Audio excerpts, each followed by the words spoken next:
On reprend Bedrat Hashem, on est dans le Pardes Rimonim, la porte 20 et le chapitre 7. Et alors, on va aujourd'hui commencer un chapitre que je ne pense pas qu'on puisse faire en une fois, mais qui va porter sur le nom de Elohim. Et ce nom de Elohim, il nous occupera pendant 3 chapitres. D'accord? Donc on a 3 chapitres, le 7, le 8 et le 9, qui vont parler du nom Elohim. Alors, Hashem HaChamishi mityaches el hagvura ve'u Shem Elohim. Donc on est effectivement dans cette attribution générale des sphirotes par rapport au nom. Et donc, on avait vu la dernière fois le Shem El par rapport à Chesed. Et maintenant, on voit le Shem Elohim qui, lui, est lié à la Gvura. Évidemment, c'est beaucoup plus compliqué que ça. Ubierbo Rabbi Shimon d'Iléon, et donc le Rabbi Moshe de Léon, Ubierbo Rabbi Moshe d'Iléon, et donc Rabbi Moshe de Léon, dans le Sefer Hashem, il a expliqué ça, d'accord? Donc ça ne fait pas de doute que pour Rabbi Moshe, que pour le Ramak, Rabbi Moshe de Léon, il a une Kabbalah particulière, et c'est pas souvent en compatibilité avec le Zohar. Amevin Yavin. Elohim al-Shem Hadin. Le nom de Elohim, c'est un nom qui est lié au din, qui est lié à la rigueur. Qui Shemze Yikare, parce que ce nom, il est attribué, où il nomme les Chol Shofet, il nomme en général un juge, ou manig, ou un dirigeant, Vedayan, ou un alors, il y a Shofet et Dayan, il y a le juge et celui qui arbitre, on va dire l'arbitre ou le juge. Ça veut dire quoi? Ça veut dire que c'est un nom, mais c'est pas simplement, il n'y a pas que celui-là, c'est un nom qui peut être à la fois un nom commun et un nom propre. C'est sa particularité. Le seul nom qui n'a pas de qui est simplement un nom propre, c'est Yudke Vavke. Les autres noms, ils sont tous soit non communs, soit non propres. Ça, on avait déjà vu, c'était dans l'introduction de Shar Hashemot. Donc, le nom de Elohim, même dans la Bible, il peut désigner, effectivement, un juge, il peut désigner une personne physique, avant d'être un nom divin. Ou Meshutaf Bo, Velachen, et c'est pourquoi, ou Meshutaf Bo, à El Yidbarach, c'est pour ça que c'est un nom qui sera commun, pour pouvoir désigner Dieu, mais aussi les anges, Vea Malachim, Vea Dayanim, et les juges, ou Manigé Amim, et les chefs de gouvernement des peuples. Ou Manigé Amim, ceux qui dirigent les nations. Vea Shluchim, les Ashlim Din, et tous ceux qui sont des envoyés pour pouvoir accomplir la justice. Ou les Chol Din, les Ashlim Din, ou les Chol Din, ou les Chol Anivra, et pour tout jugement et pour toute créature, Venaase Badin, et qui est faite avec le din, pour pouvoir, les Hamit ou la Chayot, pour pouvoir avoir un droit de vie ou de mort sur les gens, ou les Horish, ou par exemple pour attribuer des héritages, ou les Hachir, ou pour pouvoir effectivement leur donner de l'argent, pour les enrichir, les Harim, pour pouvoir les élever, ou les Hashpil, pour pouvoir les abaisser. Donc tout celui qui a un pouvoir sur les gens, quel qu'il soit, on peut lui attribuer ce nom de Elohim. D'ailleurs, des fois, Elohim, ça indique aussi les juges, c'est ce qu'on va voir tout de suite. Donc, fin de la citation de Rabbi Moshe de Léon. Ou Pirouche, et l'explication en est, qui est Elohim, Lachon Dayanim. Que Elohim, ça désigne en général des juges. Par exemple, c'est marqué dans la Torah, Elohim lo tekalel. Tu ne maudiras pas Elohim. C'est qui Elohim? Ici, ce sont les juges. Les juges, on doit leur accorder du respect et c'est interdit de les maudire. Vechen, et de même, Ada Elohim Yavo Devar Shenehem, et quand il y a 2 personnes qui sont en conflit, il est marqué dans la Torah, Ada Elohim Yavo Devar Shenehem, jusqu'au juge viendra la parole des 2. D'accord? Parce qu'il y a un din clair dans la Torah, qu'on ne peut pas, et même dans la vie, on ne peut pas juger tant qu'on n'a pas écouté les 2 parties. D'accord? Ça, c'est un grand principe. Ou Beshem Azé, Rabbi Shimon Bar Yochai, Alav Shalom, Beshir Hashirim, Me'azohar. Et effectivement, nous allons revenir à l'enseignement du Zohar de Rabbi Shimon Bar Yochai dans le texte que nous avions déjà vu la dernière fois, qui parlait, dans le Cantique des Cantiques, qui parlait de ces fameuses pièces, d'accord, les pièces où le roi m'a amené. Et ici, nous en sommes donc à la troisième pièce. Et donc, c'est le texte qu'on va voir aujourd'hui et qu'on va expliquer longuement. Alors, mais on est un peu habitué, parce qu'on connaît maintenant un peu la structure de ce texte. Vézel et Shono. Et donc, voici ce que dit ce texte. Donc, apparemment, c'est ça. Alors, bien, vous savez qu'il y a d'autres références majeures dans le Zohar pour les noms divins. Il y a une, la plus connue, mais la plus simple, c'est dans Vaïkra, où là-bas, on a, je ne me rappelle plus dans quel paracha, mais au début de Vaïkra, on va attribuer tous les noms divins, et par rapport aux Sphirot, mais le plus complexe, effectivement, c'est celle qu'a choisi le Ramak ici, c'est dans Shirachirim, bien que le Zohar de Vaïkra, il avait déjà cité beaucoup plus haut. Alors, Chadrat Lita. Donc, encore une fois, on lit doucement, on va avoir des heures pour essayer de comprendre chaque mot. Donc, vous vous rappelez, on est dans les pièces, d'accord? Donc, la dernière fois, on était dans la seconde pièce, et maintenant, on est dans la troisième pièce. D'accord? Ok. Chedrat Lita Elohim. Donc, la troisième pièce, qui correspond donc à la troisième chambre du roi, elle correspond au nom de Elohim. Da'ihu, cela est Zohara. Zohara, c'est comme le terme Zohar, c'est-à-dire une splendeur, Sumka, qui est rouge. Natsitz Kedava, et qui étincelle comme de l'or. Pourquoi? Parce que dans le Zohar, l'or, il est rouge. D'accord? Alors que l'argent est blanc. C'est pour ça que l'argent, il est lié au chesed, et que l'or, il est lié à la gvura. C'est de l'or rouge. D'accord? Zahara. Alors, on reprend. Donc, c'est quoi? C'est une splendeur rouge. Rouge, c'est lié à la gvura. D'accord? Netzitz, qui va étinceler comme de l'or. Comme de l'or étincelant. Des zimnin ta'iv vetav, parce que quelquefois, il est attirant et il est bon. L'or, ça attire. Ou les zimnin itracher, et quelquefois, ça obscurcit. Bechashucha, dans une obscurité, des letla netitsu, qui n'a aucune étincelle. Kema de ava Elohim, et comme était Elohim, Raza de itaruta, le mystère de l'éveil, les gabé nugva, vers le féminin, be'aou sitra, dans ce côté. Ça, évidemment, on expliquera. Shemada, ce nom-là, ce nom-là, il est dans les mystères des mystères pour ceux qui connaissent la sagesse. Pourquoi? Des Shemada iou dachar, parce que ce nom, il est masculin. Ve'itaru legabe nugva, et il s'éveille, ou c'est un éveil vers le féminin. Beshemada kula itar, par ce nom-là, tout s'éveille. Ve'ilmale itaru de shemada. Et si on n'éveillait pas par ce nom-là, tzadik lo itar, le juste ne peut pas être éveillé. C'est le nom par lequel on va éveiller le juste.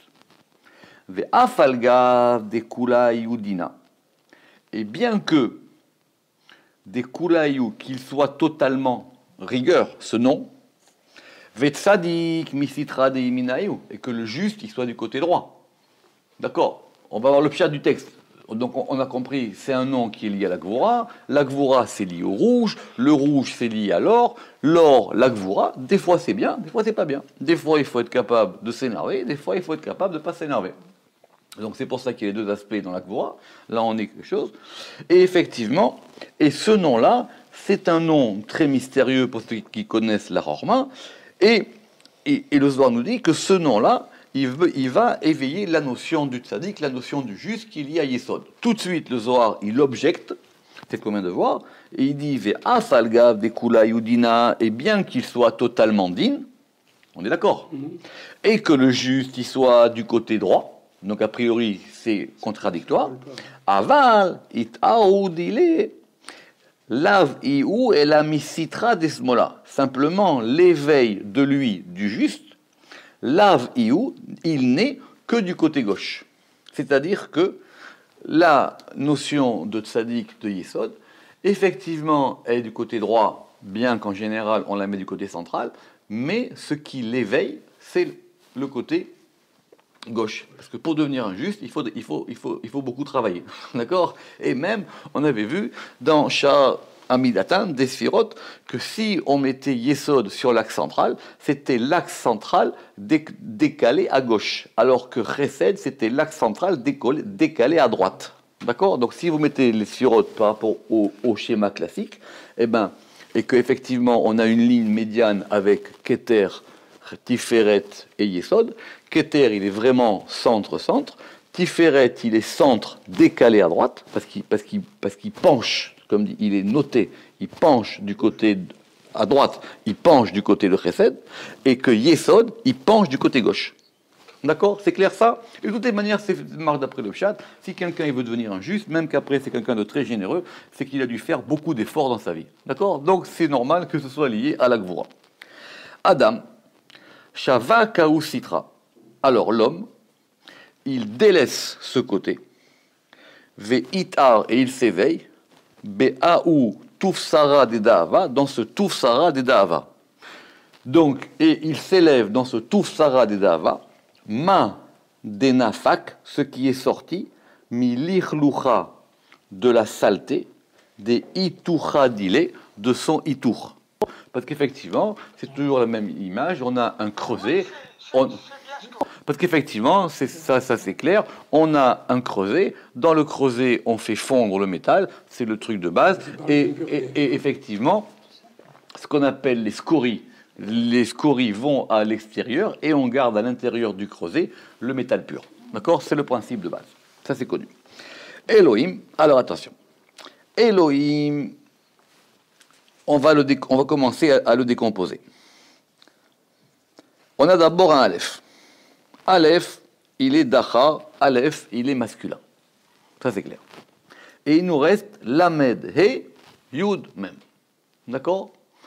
Ce Lamed He Yud Mem, Itaruta de Tzadik, c'est l'éveil du juste, Veiu Mila Beperia, et c'est la circoncision avec le dévoilement. La péria, il ne faut pas traduire par le retournement, c'est faux. La péria, c'est le fait qu'on laisse le prépuce dehors. C'est pas qu'on retourne, on retourne rien. Parce que si le Moël il se met à retourner, il finit ailleurs. D'accord? C'est vrai que la péria, c'est cool. Et Iou, donc on a dit que Lamed et Yud même, c'est Itaruta des Tzadik, c'est l'éveil du juste.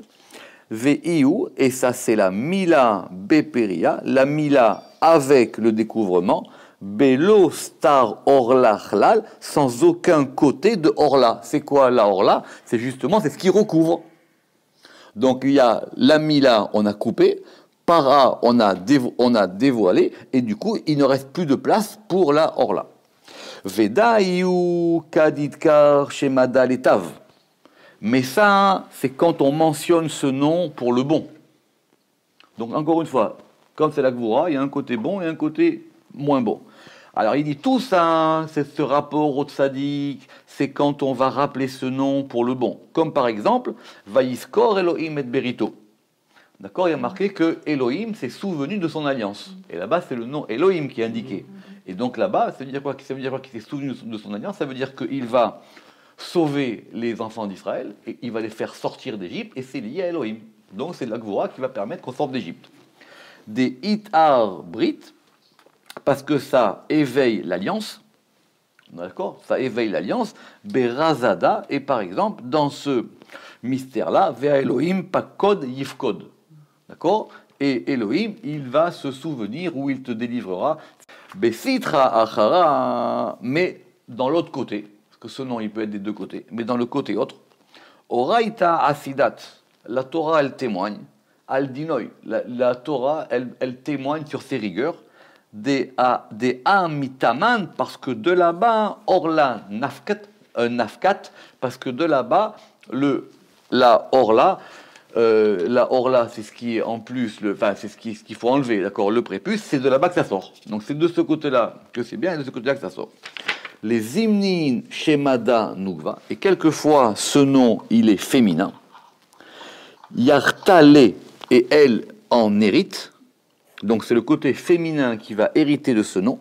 Begin les itadna alma, pour pouvoir juger le monde, Be'aou Shema, par ce nom, et qui est le Raza de Orla, qui est le mystère de la Orla, Kad Itakaf, et quand va se renforcer Aï Elohim, ce Elohim, les Ela, en haut, Ve'it Kaché Aou Orla, et que ce prépuce, il va s'endurcir, ou Peria ou Ishtakar, et que le dévoilement ne se trouve pas, alors là, effectivement, Elohim, ça va être un nom qui va frapper.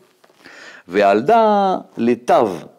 Et c'est pour ça, l'incluseur il est clair, c'est pour ça qu'il est bon, que ce nom-là, il est bon, ba peri ou de orla you, quand on va dévoiler la orla, de a it par a orla vitavar, parce que là, orla, elle a été dévoilée et elle a été enlevée, ve it galia raza des Brit Kadisha, et que se dévoile le mystère de l'Alliance Sainte. D'accord? C'est ce que je vous ai dit. Besséder. Vekula raza de Elohim ou. Et tout ça, c'est dans le. Pardon. Vekula beraza de Elohim ou. Et tout ça, c'est dans le mystère de Elohim. Dea. Pourquoi? Parce que Gvanda, parce que cette nuance ou cette couleur, itapar les kama gavnin, elle va se renverser en de nombreuses nuances ou en de nombreuses couleurs. Les zimnin achi ou les zimnin achi. Quelquefois, elle est ainsi, et quelquefois, elle est ainsi. Veda yu beraza de Elohim, et c'est pour ça, et cela est dans le mystère de Elohim. Donc on comprend pourquoi c'est un nom pluriel. D'accord? C'est un nom pluriel parce qu'il a plusieurs aspects et que ces aspects peuvent être changeants et différents. D'accord? Au moins, il y en a deux, mais le Zohar a dit ici que effectivement, itapar les kamagvanin qui pouvaient se renverser en de nombreuses couleurs. Elohim, tlat shema'an inun. Alors attention. Elohim, c'est trois noms. Bizarre, moi j'ai le nom de truc là. C'est pas Elohim. Mais... Elohim, il est trois noms. Premièrement, Chada. Elohim Chaim Deyu Melech Olam. Il y a un degré de Elohim qui s'appelle Elohim Chaim, le Elohim de vie, qui est le roi du monde. Elohim des Pachad d'Itrak. Et il y a le Elohim de la crainte ou de la frayeur d'Itrak. D'accord? Il y a un côté qui est un côté de vie, un côté qui est lié. Alors Pachad, c'est pas la ira. Pachad, c'est vraiment la stupeur, c'est vraiment l'effroi. Alors que la ira, c'est la crainte avec tout ce qu'on avait dit à propos de ça. Elohim Batra, et le dernier Elohim Batra, et le dernier Elohim, ou Mitaman Mitpashtin, et de là-bas, il se déploie. Elohim de Pachad Yitzhak, le Elohim de Pachad Yitzhak, de la peur, voilà. Pachad, c'est vraiment la peur. Yira, c'est la crainte, et Pachad, c'est la peur. Elohim de Pachad Yitzhak, Ashgachuta dile, ça Ashgacha, ça veut dire l'Ashgacha, c'est le fait de surveiller, de scruter de près. Chatsim elayam akadmoni, vechatsim elayam acharon. Une partie, une moitié vers la mer akadmoni, vers la mer antérieure, la mer comme l'océan. Vechatsim elayam acharon, et une partie vers la mer, vers la dernière mer. Elayam acharon, vers la dernière mer, vers le dernier océan, Daika, exactement, les Itkare Beshemada, pour être appelé par ce nom-là. Ça veut dire que des fois, il va aller d'un côté, des fois, il va aller de l'autre côté. Et apparemment, ici, le Yam Acharon, ça sera la Malchut. Ou Berinkar, et à cause de ça, Ma Denatil Me'ela, ce qu'il prend de en haut, Itlo Reshu, il a l'autorisation, les Achlala Yemina Begave, de totaliser la droite en lui. C'est-à-dire qu'il peut totaliser le chesed en lui. Vechad itkalil yemina begave.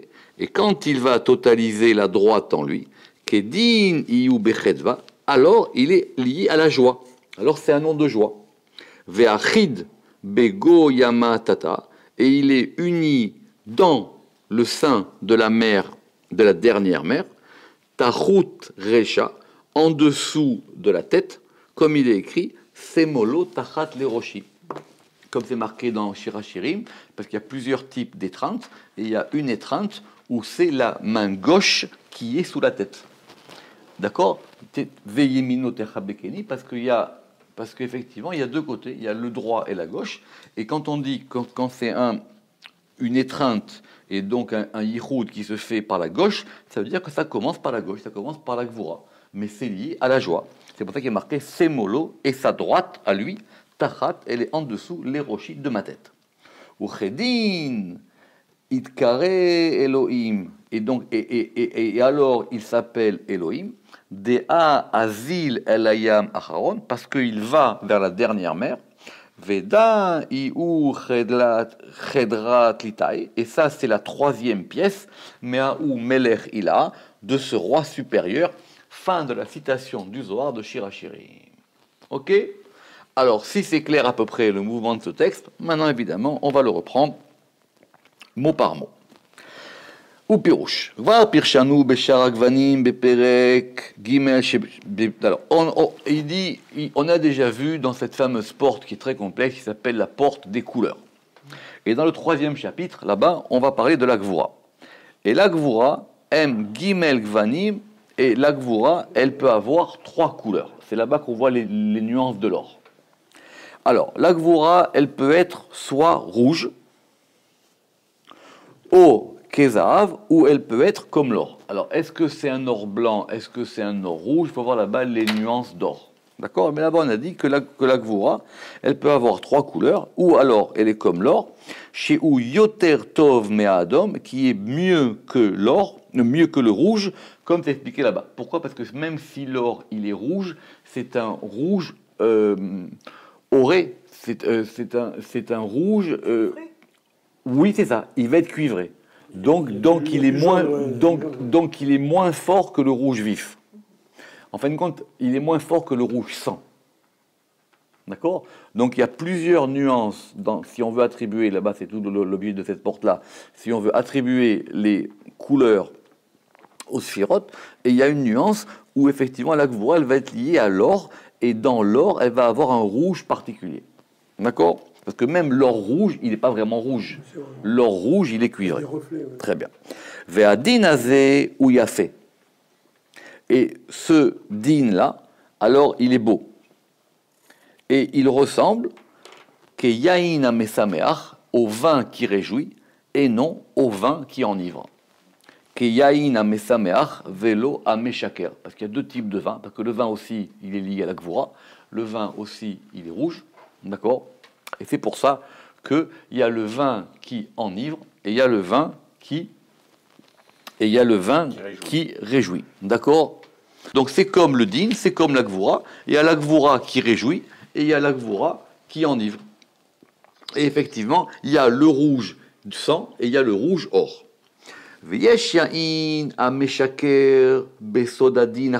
Et donc il y a le vin qui enivre dans le mystère de la rigueur puissante. Ou basé yeshbo shichrut, et donc en ça il y a de la shichrut. Et donc il y a de la noirceur. Donc c'est pour ça que en introduction le Zohar nous a dit que c'était un Zohara, que c'était une splendeur qui était sumka, qui était rouge, natzitz kedava, qui étincelle comme de l'or. C'est-à-dire aïnu abet gevanim adin, c'est-à-dire les deux nuances, les deux couleurs du din, chez ou a yafé, qui est la belle couleur, chez ou a mukhra lechafa chesed, ça veut dire qui va pencher les machlia, qui va équilibrer dans le plateau du chesed. Donc ça veut dire que, comme c'est l'image normale, vous avez une balance, il y a un côté droit et un côté gauche. Le côté droit c'est chesed, le côté gauche c'est gvura, et donc ça c'est quelque chose qui fait pencher la balance, qui fait pencher la pomme de la balance, littéralement, le plateau de la balance, le kaf de la balance, du côté du chesed. Et après, donc on a dit Zahara delizimnin taïf, donc c'est une splendeur qui quelquefois est appétissante, Besod à chesed, dans le mystère du chesed, de la générosité, ve'arachamim, et de la miséricorde, ve'utov, et ça c'est bien. Ou les zimnin itrachar, mais quelquefois c'est du côté de la noirceur, c'est du côté du noir. Aïnou sodadin achashur, c'est-à-dire c'est le mystère de c'est le mystère de la rigueur obscure, de la rigueur noire. D'accord? On dit qu'il y a des colères noires, voilà. D'accord? Il y a le din achashur. Il y a des colères rouges et il y a des colères noires. Et donc, ce din achashur, cette rigueur noire ou obscure, chez Enbo Itnotsetsut, qui n'a aucun étincellement, comme la rigueur qui est comme la belle rigueur. Il y a de la belle rigueur et il y a de la vilaine rigueur, si on peut dire. Ve'ela ou mitlaet besod adin, mais simplement, ça va étinceler par le côté de la rigueur. Velo mama shachor chas v'shalom, mais c'est pas complètement noir. Même quand c'est noir, c'est pas complètement noir, chas v'shalom. Parce que si c'était complètement noir, ça serait mal. D'aïnou à klipa. Ça serait du côté de l'écorce. Et là, chez En Oro Bari, mais simplement, c'est une lumière qui n'éclaire pas. Kema Deava, comme elle l'était, Pirouche, Kezahav ou Kesumka. Que le Zohar, il avait dit, des fois elle est de ce côté, et des fois elle est d'un autre côté, comme on a dit, Kemo Deava, comme elle était. D'accord? C'est-à-dire qu'elle éclaire moins bien que ce qu'elle était quand elle était dans le bon côté. Puis rouge, c'est-à-dire c'était quoi comme elle était avant? C'est-à-dire comme elle était du côté de l'or ou du côté du rouge. C'est pour ça qu'on verra que la Gvura aussi, elle peut avoir la couleur noire. Donc les trois couleurs de la Gvura, si on reprend ici ce qu'il dit ici, il faut comparer avec ce qui est marqué dans chaque vanim. Donc elle peut être... Alors, si on va par nuance, le côté le plus dur, elle est noire, après elle devient rouge, et après elle devient rouge or. Donc c'est toujours par rapport au din, mais quand c'est complètement noir, c'est du din absolu. Quand c'est rouge, ça commence à être un din qui est moins fort, mais c'est quand même le rouge sang. Et après, il y a un troisième côté où elle va devenir du rouge qui étincelle, du rouge qui brille. D'accord? C'est pour ça que le Rama qui dit qu'il y avait des gens, par exemple, quand ils voulaient faire de la sorcellerie, ils écrivaient en rouge. Si vous écrivez le nom d'une personne en rouge, c'est pas bon pour la personne. D'accord? Très bien. Mais maintenant, même cette troisième nuance qui est la nuance, noire, elle a un mashrir ksat. Elle noircit un petit peu Besod Kirou Vadin la klipa parce que ça veut dire que cette rigueur elle se rapproche de la klipa. Pourquoi? Parce qu'on parle des sphirotes. Ici on ne parle pas de l'autre côté. L'autre côté c'est encore une autre histoire. On parle des sphirotes. Donc maintenant ce côté de la Gvura, comme c'est du côté de la Kedusha, alors effectivement il peut à un moment être proche de la klipa, mais il n'est pas klipa. C'est pour ça que le Rama qui dit sinon il serait complètement noir. Et ça, c'est autre chose. Ça, on parlerait des forces obscures, et ça rentre même pas dans les sphirotes. D'accord? Très bien. Alors, on a dit, Elohim, Raza, de Itaruta, Legabé. On a dit que Elohim, c'est le mystère de l'éveil vers le féminin. Pirouche, Shem Elohim, ou Besodayain Amesamer. Normalement, le nom de Elohim, il est dans le secret, ou le mystère du vin qui réjouit. Besodadin, dans le mystère du din, à Mehorer, à Nekeva et la Zivou, qui va éveiller le féminin vers l'union, comme nous l'avons expliqué dans Shar Maoud Vanaga, dans la porte de la quidité et de la direction, au chapitre 21. Veine Azachar, Gamken Sarich Elav, et donc le masculin aussi, il a besoin de ça. Qui Gam Azachar Mekabel Mayamin Dasmol, parce que même le côté masculin, il reçoit aussi de la droite et de la gauche. El achibug ve'atava, pour l'enlacement et pour le désir. Et là, chez Azachar magdim el ayamin, mais simplement le masculin, lui, ça commence par la droite, ça commence par le chesed. Ma shen ken a nekeva, chez mekademet kabbalata el achibug, alors que pour le féminin, le commencement de l'union, c'est quand elle va recevoir l'étreinte du côté gauche. Et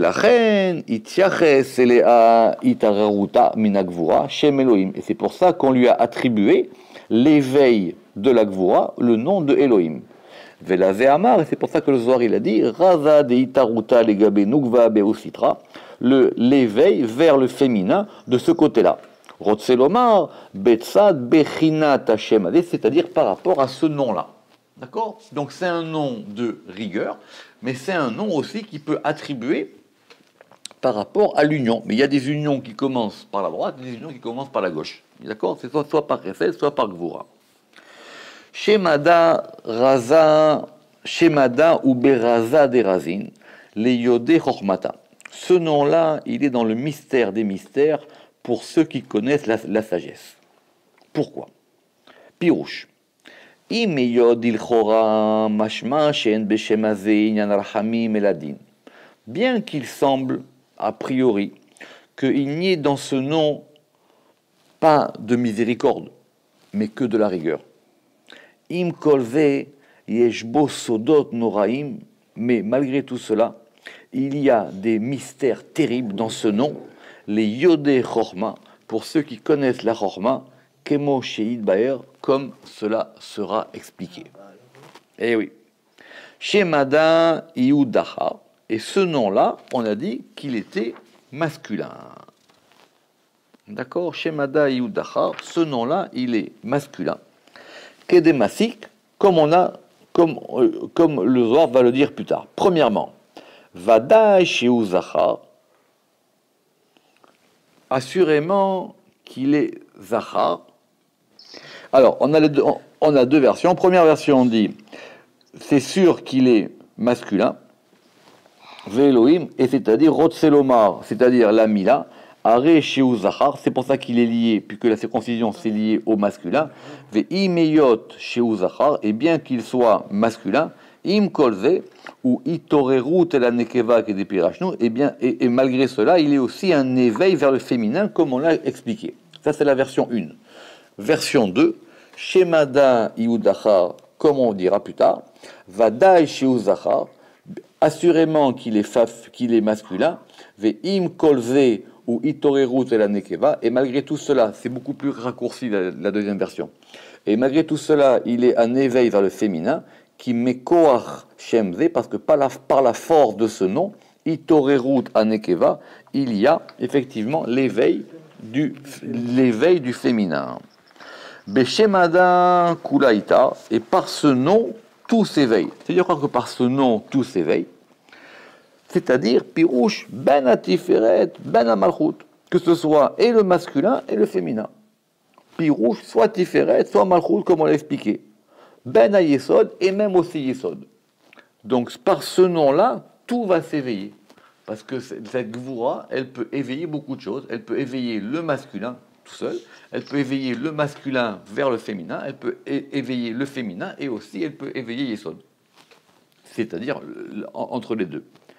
Ve'il male itaru de shamada tzadik. Et on avait dit, et si jamais s'éveiller par ce nom-là, ve'il male itaru de shemada tzadik loïta, et effectivement, si ce n'était pas l'éveil de ce nom-là, voilà, il male, si ce n'était pas l'éveil de ce nom-là, le juste ne s'éveillerait pas. Pirouche. Itorerut à Tiferet. L'éveil de Tiferet. Imeyoto bagvura. Bien que ce nom-là il soit lié à la gvura. Im kolze ou gamken bechesed ameorero. Malgré tout cela, il est aussi dans le chesed ameorero pour l'éveiller. Pas shoot. Des fois, dans la vie, quelqu'un, tu peux le réveiller en le bousculant un petit peu. C'est ça, c'est exactement ça. Ouais. Mais ça s'appelle du chesed. Tu vas le secouer. Dire, écoute, allez, stop, arrête tes bêtises maintenant. Allez. C'est un principe d'éducation. Exactement, c'est exactement ça.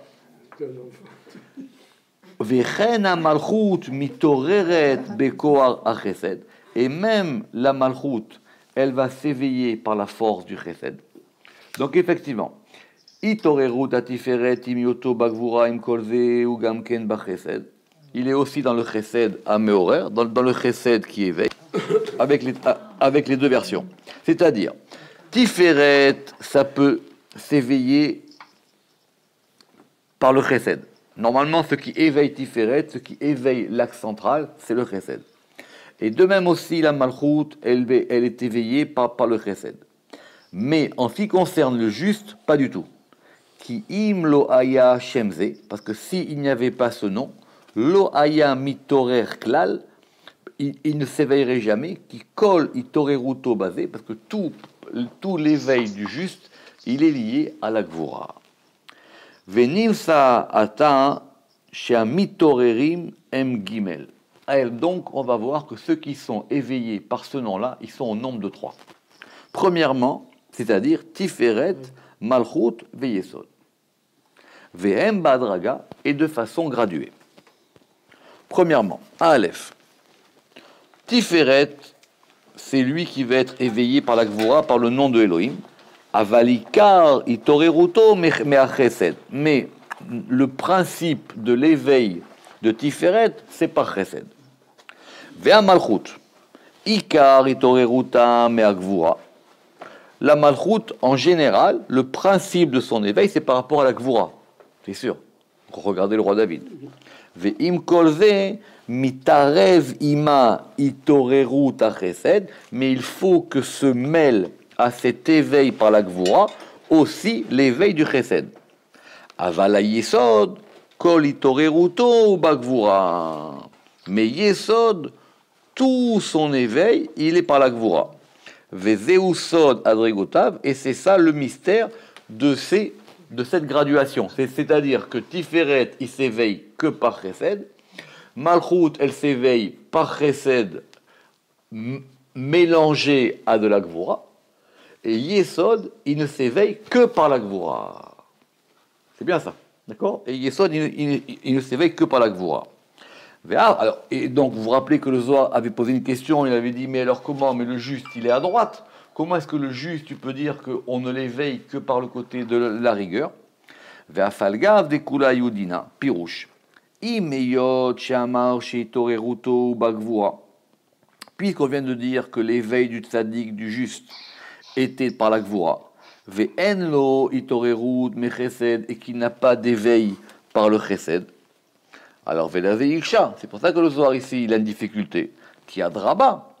Parce qu'au contraire, Ikaro ou Elayamin, l'essentiel du juste, c'est par rapport, la notion de juste, c'est par rapport à la droite. Et beaucoup plus que la malchut, yotermi malchut, velazé chuyav, mais cela est quand même nécessaire. Ki kemo shegam itorerut malchut mi chesed. Parce que de même que aussi l'éveil de la malchut, elle se fait par le chesed, gam ken yi itorerut ayesod besiyua chesed. Aussi le yesod, ça se fera, mais par une aide du chesed. Ve'im kolze, le inyan itorerut, en lo ela itorerut agvura levad. Mais à propos de son éveil, il n'a d'éveil que de la gvura. Ve'yesh chiluk ben inyan ma'uto le itoreruto. On va s'arrêter sur cette phrase. Parce qu'il y a une différence fondamentale entre ce qu'est la chose et ce qui l'éveille. Retenez les petites notions du Ramak, comme ça. Le Zohar, il a dit, mais tu me dis que ce degré de Gvura du nom de Elohim, c'est quelque chose qui peut éveiller des choses. D'accord? Très bien. Alors il dit, normalement, Tiferet, ce qui va éveiller Tiferet, ce qui éveille l'axe central, c'est Tiferet. Tiferet, c'est Chesed. D'accord? Bien que c'est marqué dans la Torah Mimino Ejdat Lamo, que la Torah, elle provient du côté droit, puisque c'est comme ça que c'est expliqué à la fin des Varim, qu'elle est marquée que Mimino Ejdat Lamo, il est venu depuis sa droite avec une loi de feu. Mais la Torah, elle vient du côté du Chesed. Malchut, ce qui va l'éveiller, c'est quoi l'éveil? C'est ce qui va réveiller une chose, d'accord? C'est simple, hein, c'est ce qui va la réveiller. La Malchut, pour réveiller la Malchut, ça vient forcément de la Gvura avec un peu de Chesed. D'accord? Le Zohar, il dit, le roi David, de sa vie, il n'a pas fait un seul bon rêve. Il a fait que des cauchemars toutes les nuits. D'accord? D'accord? Le roi David, toute sa vie, il a passé, parce que pour éveiller la Malchut, pour reconstruire le Beth Amikdash, ça ne se fait pas avec des fleurs. Ok. Maintenant, Yesod, il dit que Yesod, il s'éveille par le nom de Elohim. C'est un nom qui peut éveiller Elohim et qui peut éveiller le degré du juste, le degré de Yesod. Alors le Zohar, il a posé la question, il a dit, mais normalement le juste, il est à droite. Alors lui, c'est ça qui l'éveille. Et le Ramak, de façon géniale, il dit, attention, il y a ce qu'il est et il y a ce qui l'éveille. C'est deux moteurs différents. Lui, il est Chesed, mais ce qui va le réveiller, c'est ce degré-là. Ve'en le akshot mikan. Et alors, ici, tu pourrais m'objecter. Les mashipirashnu beshar eser velotesha beperek bet. Et alors, ce que je vous avais cité tout à l'heure, que là-bas, on a expliqué dans la porte 10 et non 9, dans le deuxième chapitre, au nom de Rabbi Shimon bar Yochai, que le Yesod, il était vers la gauche. Vous vous rappelez ce que j'avais dit? Alors, il dit, Share Digdek, Rabbi Shimon bar Yochai alav shalom atam ve'amar, parce que Rabbi Shimon bar Yochai, il a dit là-bas, Tzadik natil lismola, le juste, il prend vers la gauche. Velo ka'amar tzadikiyu besmola. Mais il n'a pas dit le juste, il est à gauche. Il a dit le juste, il prend. C'est quoi natil? Ça veut dire dehainu, c'est-à-dire qu'il est éveillé. On va juste s'arrêter là et on reprendra la prochaine fois si Dieu veut. Le Harizal, il dit quelque chose d'intéressant que... Vous savez que dans les prières de Rosh Hashanah et surtout dans les Slichot et surtout à Kippour, on répète de nombreuses fois Adonai ou à Elohim. D'accord? On dit Yudke Vavke, il est Elohim. D'accord? Très bien. Ça veut dire quoi Yudke Vavke, il est Elohim? Le Harizal dit pourquoi est-ce qu'on ne dit pas Elohim, il est Yudke Vavke? Ce serait plus logique de dire que Elohim, le din, alors le jour de Kippour et de Rosh Hashanah, ou le jour de Kippour en tout cas, il devient du côté de la miséricorde. Pourquoi est-ce qu'on dit Adonai hu à Elohim? C'est parce qu'on veut faire rentrer le nom Yudke Vavke dans Elohim. Parce que Elohim, quelque part, il est plus haut que Yudke Vavke. Baruch Adonai Leolam, Amen ve Amen.